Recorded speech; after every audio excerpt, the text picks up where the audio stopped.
Dunaway started the show by Jackson Dart. Ole Miss quarterback's got a new NIL deal with, is it Nichols Jet? Nichols Air, yeah. I've never heard of Nichols Air. We hadn't heard of it, but he's got a nice little NIL deal there. And there's a theory out there that there are some established coaches that are getting out of college football and they want to go to the NFL. They want to become coordinators.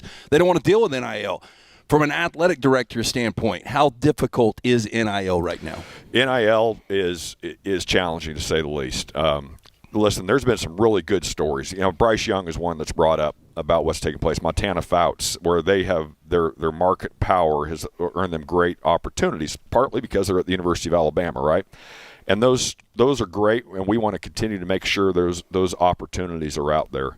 The challenge right now is when states are doing their own thing, right? When things are completely unregulated and from one state to the other, and it just creates and people sometimes push back on it, but it's the God's honest truth. It is unsustainable. And we are passionate about having broad-based programming here at the University of Alabama, having the Olympic sports, supporting the Olympic movement. That's not just the University of Alabama.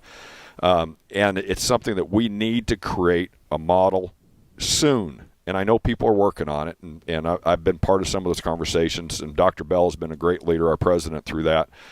Greg Sankey has as well, and we need to make sure we do everything we can to put a model together that allows intercollegiate athletics at our level to be sustainable for the long haul, because everything has regulation in some manner, and we need regulation. It's good. You don't need over-regulation, but we need regulation in this, and allow the opportunities from an educational standpoint, which is really important to have that be part of the college experience. That's right. And then from an athletic standpoint, from a social standpoint, we do a really good job at the University of Alabama in those areas, and we want to make sure that we continue to do that, but we can't do that without support and some regulations that give us a level playing field so everybody knows that one state's working the same as the other. Greg Byrne is with us, the Alabama Athletics Director. In the event players became actual athletic department employees, does that complicate it more? Does that clean some up? There's certainly complications, and not just athletics; it's campus-wide. And I do think the idea of college athletics, there's a lot of pressure. You want to win, you want to be at the highest levels, and there's nothing wrong with competition. That's a good thing. It's good for a young person to learn how to deal with competition. That helps develop who you are. But at the same time, too, we are there's a lot of grace in our world, right? Because I know when we were 18 years old, we all made good decisions every day, right? Oh, yeah. And we allow young people to come in and develop who they are. Now, and in that environment, they're going to allow to be able to develop and grow. I mean, Coach Saban and I have talked all the time about the importance of development at this time and sustainability and making sure that they're in an environment that allows them to grow, learn from mistakes, and develop to the best of their abilities. The college years are critical for that. And so I don't think it's just as simple as saying, that make them employees. I don't think that at all. But what I do think is to create a model for college athletics that we all know what the rules are, that we all can follow those rules, and having some guardrails in what's taking place from an NIL standpoint is going to be very important for that. And I would imagine there are, across the country, hundreds of boosters and friends of programs and donors to universities that also would love to see some guidelines, because they are giving generously for buildings on campus, from libraries to softball complexes. And now you're asking them also to help with this and that. At some point, they would love some guidelines, I would imagine. Yeah, they would. I think that when you talk about it and when they see legitimate NIL opportunities for the young people out there, I think they celebrate that. I think they think this is a good thing.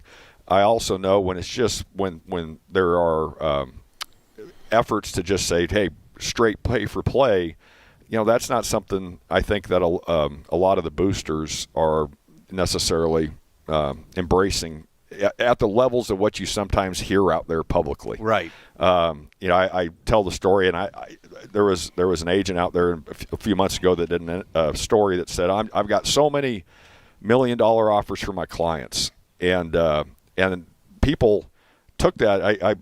I heard a person or two say, "Wow, that's unbelievable! I didn't realize that." It's like, have you ever heard of marketing? That's right. Do you think that's 100% accurate? That's right. And because, listen, and I've said this before, and it gets a little bit of coverage, but not a lot.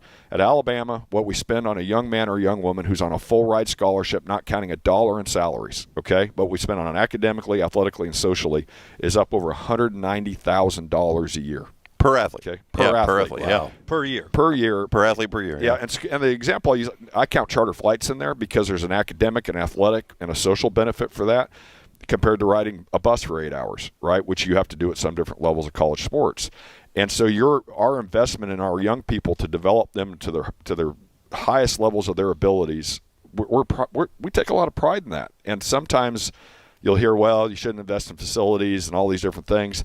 One, to have facilities, as we've heard about with an arena, is not, is really expensive to do. And so we lose track of at the same time all the time and energies that the people in this athletic department, our coaches, our staff, and our resources that we put into giving a great experience. I think Coach DeBoer's already seen that just across the board and how we do things here. And I know he's going to be on later. I'd ask him about that.